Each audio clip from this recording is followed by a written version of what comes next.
André Fournier, le maire de la ville de Cosapiscale, est avec moi présentement pour faire un retour sur l'année 2020. Bonjour, Monsieur Fournier. Bonjour. C'est la première fois qu'on se parle depuis que je suis à la TVC, donc je suis enchantée de vous rencontrer. Ça me fait aussi plaisir. Alors, on va faire un gros retour sur l'année 2020 puisque je ne vous ai pas parlé durant l'année. Bien sûr, j'imagine qu'on va parler de la pandémie, mais sinon, j'aimerais savoir sur quel dossier vous avez travaillé durant l'année 2020. OK, ben, vous ouvrez la porte avec la pandémie. C'est certain que ça a occupé quand même Oui. passablement nos discussions, mais je n'irai pas très loin là-dessus. On est encore là-dedans. On a pris des mesures pour assurer la sécurité des employés, des citoyens de la municipalité de Cosapiscale. On essaie d'aider nos entreprises aussi qui peuvent vivre des difficultés autour de ça, entre autres avec le service de développement de la MRC. Mais c'est un travail qui va se poursuivre, là, on le voit là, pour l'année 2021. Les citoyens collaborent bien, je pense, jusqu'à maintenant. Ça se passe bien dans le secteur de Cosapiscale. Oui, c'est pas encore fini. On a encore pour plusieurs mois.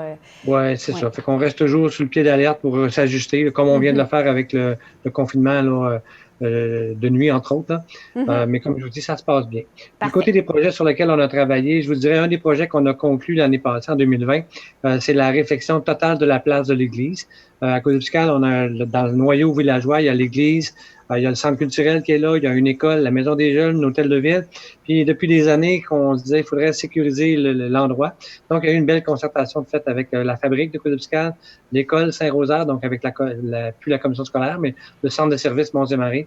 Et on a refait complètement tout le tour. C'est un aménagement qui va se poursuivre cette année avec l'aménagement de fleurs, d'arbres. Mais pour l'essentiel, le travail est terminé. C'était un gros dossier là, qui avoisinait les 700 à 800 000 $. Donc, c'est quand même assez costaud, mais je pense qu'on a un environnement qui va être beaucoup plus sécuritaire, qui est très apprécié actuellement là, par, entre autres, les gens de l'école Saint-Rosaire. Donc, c'est un gros dossier, puis on peut faire un check sur ce dossier-là. Il est complètement terminé. Et aussi, vous avez parlé du centre culturel. Je tiens juste à dire, nous, on a été voir les dessins qu'il y a sur le centre culturel. C'est très beau aussi. Ça donne la couleur dans la ville. Ouais, effectivement, je voulais vous en glisser un mot. C'est un des gros projets qui est conclu aussi. C'est ce qu'on appelle le projet COVID Art, qui voulait représenter. C'est un projet du chef de la recherche au Québec. On avait été accepté dans ce projet-là. Et puis, il fallait trouver un artiste de renom. Donc, on avait M. Pierre Durette ici à Cosapiscale qui s'est associé avec un autre artiste de renommée internationale pour faire toute cette murale-là, qui est quand même gigantesque. C'est probablement les plus grands dessins d'enfants au monde. Oui, avec Carlos Oliva, hein, juste pour dire, c'est un artiste montréalais. Il a travaillé avec Carlos Oliva, monsieur. Oui. C'est ça, c'est avec Carlos Oliva.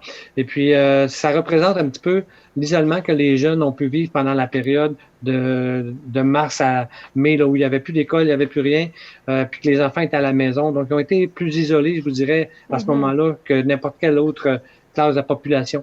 Donc, l'artiste voulait faire sortir ça. Donc, ça a donné un résultat que je pense qui est frappant. Oui, puis on invite tout le monde à venir visiter. Puisque c'est des dessins, on sait à dire, de base, c'était des dessins d'enfants qui ont été finalement comme dessinés par un artiste sur les murs, mais ça donne vraiment quelque chose de sympathique là, dans la ville. Oui, c'est ça. Puis c'était un défi technique aussi de réussir à recréer le crayon de cire, le stylo feuille, de refaire ça sur des murs. On avait des artistes de talent pour le faire. Oui, vraiment. Donc, c'est un beau travail. Ensuite, on s'est actualisé un petit peu avec des bornes électriques. On a 3 nouvelles bornes électriques à Cosapiscale. Les dernières sont toutes en place actuellement et fonctionnelles. On sait qu'on s'en va vers là tranquillement, même d'ici les années 2030, d'ici 8-10 ans, on devrait être rendu pas mal à l'électrification. Dans les autres projets majeurs, j'ai parlé toujours de la passerelle. La passerelle, c'est un dossier qu'on travaille depuis des années et des années. On est à la veille, je pense, de le conclure. On a tous nos permis. On attend une réponse de subvention et on va partir en appel d'offres pour qu'elle soit construite avant l'automne prochain. Okay. Donc, c'est un travail majeur. C'est une facture qui va s'élever entre 800 000 et 1 million. Donc, c'est quand même un gros travail de financement, d'attacher tout ça.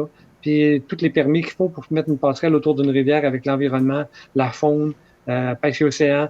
C'est un travail, la culture aussi, parce qu'on atterrit sur le terrain de Matamaja. Donc, le ministère de la Culture est concerné par ça. Donc, beaucoup de travail qu'il a fallu faire. Mais on arrive, je vous dirais, de la coupe aux lèvres. Là. Je pense qu'au mois de septembre, on pourra s'en reparler puis peut-être faire un dévoilement de cette passerelle qui va... Juste malgré la pandémie, ça a avancé quand même le dossier. Oui, ben, tout le dossier technique avance, la demande de subvention avance. Puis on sait que la construction se poursuit malgré le confinement actuel. Donc, je pense qu'on a bon espoir. Ça va se faire dans la période qu'on appelle d'étiage du saumon, là, lorsque la rivière va être très, très basse. Donc, probablement plus à la fin de l'été. C'est le meilleur moment pour pas nuire au saumon. Dans les autres grands projets, on avait le rang 2 de Causa-Piscale. Le rang 2, pour les Matapésiens, ça dit pas grand-chose, mais pour Causa-Piscale, c'est le rang qui amène les citoyens à la ZEC. Donc, pour les pêcheurs et les chasseurs, les touristes aussi qui vont des chutes et marais, au site des chutes et marais, voir les saumons sauter dans les chutes, c'est le chemin qui se rend là. Donc, on fait une réflexion totale. Ça a été commencé en 2020. Ça va se poursuivre en 2021 et probablement se terminer en 2022. Donc, c'est un gros dossier sur lequel on travaillait depuis 2016, qu'on est en train d'avancer d'une façon, je pense qu'on va être capable de le conclure d'ici 2 ans. C'est un gros travail qui amène des aménagements, mais ça va quand même très, très bien. On a eu aussi une participation, une collaboration avec l'organisme des bassins versants sur un projet J'adopte un cours d'eau. Donc, Causa-Piscale a participé à ça, ce qui permet à l'OBVMR de tenir des statistiques très importantes sur la qualité de l'eau de la rivière Causa-Piscale. Puis, on tente ici de faire beaucoup des bassins de rétention de façon à ce que l'eau de pluie descende pas directement dans la rivière, mais soit récupérée dans des jardins de pluie. Parce que tout ce qui descend avec l'eau dans la rivière, le calcium, le sel, ça s'en va dans une rivière à saumon. Donc, Causa-Piscale, comme toutes les autres municipalités qui longent la rivière, travaille dans ce sens-là. Et pour notre part, ben, on a adopté un cours d'eau, la rivière Matapédia, ici à l'embouchure de Causa-Piscale. Donc, c'est un petit plus pour s'assurer qu'on a une bonne qualité d'environnement. On a travaillé aussi sur la gestion des matières résiduelles. Ça, je pense que toutes les municipalités ont dû pouvoir en parler. On a pris des décisions dans ce sens-là. Ça avance quand même bien. On incite les citoyens à utiliser de plus en plus des bacs bruns, des bacs verts pour diminuer la facture, mais aussi pour être plus écologique, puis récupérer le plus possible. Du côté de Matamadja, qui est un petit peu qui est dépendant de la municipalité, qui appartient à la municipalité de Causa-Piscale, gérée par un conseil d'administration. On a eu des bonnes nouvelles cette année. On avait fait une demande qu'on a répétée en 2020 pour avoir un programme d'aide au fonctionnement. Et on a été accepté. Et on a eu aussi du financement important pour faire la rénovation des bâtiments. C'est pas terminé, mais presque. Donc, si vous venez faire un tour à Causa-Piscale, vous allez voir, tout a été repeinturé, ou presque tout. Il reste seulement un bâtiment à repeinturer. Il y a des gens qui savent faire actuellement, travailler dedans. Fait que d'ici la fin de l'été, Matamadja va être remise à neuf. Et par la suite, on va revoir toute la partie muséale pour la remettre. Elle date de plus de 15 ou 20 ans de mémoire, là. Il faut la remettre au goût du jour, donc y aller un petit peu plus dans le numérique. Fait que ça, c'est un gros travail qui s'avance. Puis c'est le plus gros site patrimonial dans la Matapédia. Matamadja, c'est quand même 5 ou 6 bâtiments qui sont là depuis plus de 125 ans. Fait que c'est quand même du travail de restauration important. Dans les travaux de voirie, ben, je ne m'éterniserai pas là-dessus, mais le ministère du Transport a refait la 132, donc c'est un plus. On a une belle route. On était vraiment dû. Puis c'est un travail qui va se poursuivre. Là. Il y a une autre partie là, qui va s'en aller vers le secteur Est, vers Sainte-Florence, qui devrait se faire dans les prochaines années. On a fait du côté des loisirs des ententes avec le centre de services scolaires pour partager nos locaux, l'aréna, le terrain de jeu, le gymnase de l'école. Donc, on les partage sans coût. C'est un plus. Ça permet aux citoyens et aux jeunes de profiter au maximum de toutes nos infrastructures de loisirs. On a tenu quand même quelques activités d'animation dans le parc dans l'été, mais les grosses fêtes comme Fort Causa ont été remises à plus tard. Je pourrais vous parler aussi tantôt du 125e anniversaire qui s'en vient. On l'a reporté en 2022, puis on est en train de s'y préparer parce qu'on veut faire une grande fête avec ça. Puis on pense qu'en 2022, on devrait avoir tourné une page de la pandémie. Ça fait qu'on est assez optimiste. Il y a un comité qui travaille là-dessus depuis plus d'1 an pour mettre ça de l'avant. Et c'est là où on va avoir un spectacle de lumière dans l'église de Causa-Piscale, un premier du genre à l'est de Montréal. Ça va être grandiose, je peux vous le dire. J'ai vu des séquences de ça. Oui. On est pas mal avant. L'équipe avec qui on travaille est très avancée dans le montage de tout ça. On aura l'occasion d'en reparler plus en détail là, dans le courant de la prochaine année, puis lors du dévoilement, là, probablement quelque part en juin 2022. Ça va être magnifique. Oui, ça, c'est certain. Ça va être l'histoire de Causa-Piscale en lumière qui va être projetée sur les murs à l'intérieur de l'église. On a une église qui s'y prête bien, qui est toute blanche à l'intérieur, donc c'est facilitant. C'est bien excusez-moi, je voulais pas vous couper, mais je voulais juste dire c'est bien qu'on réutilise les églises aussi pour tout ce qui est par rapport à la culture, je trouve ça vrai. Parce qu'on s'entend que juste l'architecture d'une église, c'est déjà très beau. Donc, c'est bien de la réutiliser, de la réemployer. Puis au niveau de la culture, c'est vraiment une bonne idée. Comme là, ça va être comme de l'art visuel, finalement. Ben oui, c'est ce qu'on pense. Dans le fond, l'église, c'est un monument architectural. Puis ce qu'on va faire dedans, c'est aussi la reconnaissance de tout ce qui s'est fait à Mais partir de oui. l'histoire des Autochtones qui pêchaient avant nous autres jusqu'à aujourd'hui. Donc, il y a un beau travail qui se fait là actuellement. Par la suite, dans les autres choses que je pourrais vous dire, on a eu comme chaque année notre bénévole de l'année. On a beaucoup de bénévoles à Côte-de-Biscayne. Juste le Fort Causac demande 250 bénévoles. On a une quarantaine d'organismes socio-communautaires. Donc, beaucoup de gens qui s'impliquent. On leur lève chaque année notre chapeau. Donc, je récidive, je lève mon chapeau. Même si c'est un peu plus tranquille, c'est moi aussi. Il y a quand même des gens qui veillent au grain pour continuer à s'impliquer. On a installé aussi un radar pédagogique. On a fait un achat d'un radar pédagogique. C'est un radar qu'on voit de plus en plus dans les municipalités pour réduire la vitesse, pour prendre conscience de la vitesse dans laquelle on roule. Comme beaucoup de municipalités, on a cette problématique-là au niveau de la sécurité. Les gens arrivent excessivement vite dans les entrées de la municipalité. Donc, en collaboration avec la avec 132, j'imagine? La 132 principalement, mais les autres entrées aussi du côté d'Albertville, du côté de Lac-Saumon par le rang A. Donc, on a acheté un radar pédagogique qu'on partage avec la municipalité de Lac-Saumon. Donc, c'est un achat commun qu'on a fait pour diminuer les coûts. Ça permet de sensibiliser les gens à quelle vitesse ils rentrent. Et on voit déjà, à partir du moment où on l'a installé, on a vu de l'impact. Les gens, en le voyant, ralentissent. Mais c'est une problématique quand même de sécurité qui est importante, sur laquelle on revient tout le temps. Et on a une bonne collaboration de la Sûreté du Québec pour nous aider là-dedans.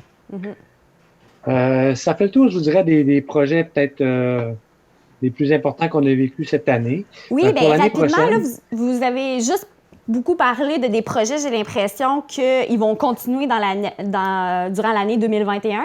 Mais rapidement, est-ce qu'il y en a qu'on n'a pas encore parlé? Des projets qui s'en viennent, là, qui n'ont pas été entamés pour la prochaine année, bien, pour l'année qu'on vient de commencer? On a des projets de développement du parc encore qui va se développer. Okay. On est en train de travailler sur un plan de développement du parc de la Pointe. C'est un assez grand parc qui est utilisé lors de Fort Causac. Donc, on est en train de regarder avec une équipe là, pour le réaménager différemment. On devrait avoir dans les prochaines semaines un dépôt du plan. Ça, c'est un nouveau travail qui est en construction. Il y a toute la politique familiale, politique MADA aussi. MADA, c'est Municipalité Amie des aînés. Donc, il y a des groupes qui travaillent pour nos jeunes puis pour nos aînés. C'est un petit peu ralenti, mais ces gens-là sont quand même toujours en réflexion, en gestation pour sortir des bonnes idées. Okay. Puis on va voir d'ici le printemps des actions qui vont se faire. Bon, je vous parlais du projet Première Mémoire. C'est comme ça qu'on l'appelle, le projet de lumière. Ça va s'appeler Première Mémoire. Donc, c'est ça le nom de ça. C'est un projet long terme. On va en reparler d'une façon plus spécifique un peu plus tard. Dans les autres projets, on veut installer une caméra aux fourches. C'est des touristes qui ont passé l'été passé, qui nous ont envoyé des courriels en disant, un touriste en fait, disait, c'est tellement beau quand on passe à Côte-de-Biscayne qu'on voit les pêcheurs à l'embouchure des rivières Côte-de-Biscayne et Matapédia. Il y a toujours des pêcheurs là, de 4 heures du matin jusqu'à la noirceur. Ça fait pittoresque. Il disait, vous devriez installer une caméra, mettre ça sur le web en permanence. Ça donne le goût des vacances, ça donne le goût du plein air. Moi, on a trouvé l'idée intéressante. La commission de développement a embarqué, puis d'autres partenaires ont embarqué avec nous autres. Ce qui fait que à l'été prochain, normalement, il va y avoir une caméra qui va filmer ça en permanence, qui va mettre notre secteur, mais qui va mettre aussi la vallée de la Matapédia en évidence. Mais oui, c'est un petit projet, mais... On est vraiment réputé pour la pêche à saumon, là, donc c'est vraiment une bonne idée de faire ça. Oui. Oui, puis d'ailleurs, avec la pandémie, l'été passé, on a eu une recrudescence de pêcheurs québécois parce qu'on a perdu la clientèle européenne, américaine. Mais du côté du Québec, les gens sont venus à pêche. Au mois de septembre, il y avait des pêcheurs partout, ce qu'on ne voit pas habituellement au mois de septembre. Fait que c'est intéressant. Il y a des côtés là, qui sont positifs à tout ça. À cette mais est-ce que vous avez eu moins de gens quand même? Parce que c'est important de le mentionner que, oui, il y avait sûrement plus de Québécois parce que les Québécois ne pouvaient pas sortir du pays, mais vous n'aviez pas de touristes de l'extérieur du pays à l'international. Donc, est-ce que c'était quand même... Est-ce qu'il y avait plus de touristes, moins de touristes, ou ça a été quand même...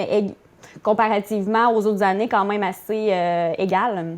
Alors, je vous dirais que ça a été différent. Sur la rivière Côte-de-Biscayne, ça a été plein tout le temps au niveau des réservations. Du côté de la Matapédia, beaucoup de pêcheurs quotidiens. Donc, c'est des gens de la région, ou de la Gaspésie ou du Bas-Saint-Laurent qui sont venus. J'ai pas les chiffres en tête, mais ce que je peux vous dire, c'est que ça a quand même bien roulé. On s'attendait à une été peut-être beaucoup plus difficile que ça, mais ça s'est quand même bien passé. Il y a eu des pêcheurs, puis des jeunes pêcheurs, des gens qu'on voyait pas. On le sait, il y a eu un attrait pour le plein air partout au Québec. Ben, nous autres, c'est la pêche au saumon. On l'a vu, effectivement, il y a des nouveaux pêcheurs qui sont arrivés et c'est éventuellement des nouveaux touristes qui vont revenir dans nos rivières, dans la vallée, dans le bas, dans la Gaspésie. Donc, c'est un plus aussi. Fait que, on travaille aussi, peut-être pour terminer, sur le 125e. Le 125e, c'était cette année, en 2021. On avait commencé à le préparer. On l'a retardé en 2022. On a pris la décision, je pense au mois de mai l'année passée, de retarder au moins de plus qu'un an. Puis je pense qu'on a bien fait. On le voit aujourd'hui, là, on n'est pas sorti de tout ça. Fait que le 125e, ça va être un grand événement qui va réunir les anciens de la Matapédia. Là aussi, on aura l'occasion d'en reparler. Il y a un comité spécifique qui travaille sur ce projet-là. Puis c'est des jeunes qui sont sur le comité aussi, ça fait que ça va amener des idées nouvelles. J'ai bien hâte de voir comment on va concrétiser tout ça. Des nouvelles idées. Ouais. Très bonne idée. Bien, merci beaucoup, André Fournier, maire de la ville de Causa-Piscale. Puis on se reparle bientôt pour être plus dans l'actualité. Là, on va se mettre à jour, on va se reparler plus souvent. Dès qu'il y a une bordée de neige, je pense qu'on va avoir de quoi se dire. Oui, c'est clair. D'ailleurs, par rapport à la neige, il n'y en a pas beaucoup, mais considérant la pandémie, on a ouvert des petites pistes de raquettes ici sur le lot municipal, derrière la caserne. Puis c'est très fréquenté, à notre grande surprise, il y a beaucoup de monde dans le bois. Fait qu'on voit que les habitudes changent. L'aréna est fermée, mais les gens marchent, ils sont beaucoup en forêt, ça marche, c'est intéressant. Puis on veut faire un anneau de glace aussi dans le parc pour emmener les gens à jouer dehors malgré tout ça. Ah, un anneau de glace aussi à Causa-Piscale. Très bonne idée. En tout cas, on est en train on a parlé de ça cette semaine. On va voir si on est capable de la réaliser dans les prochains jours. Ah, OK, parfait. Bon, bien, merci beaucoup, puis bon confinement. Merci. Bonne fin de journée tout le monde. Bye bye.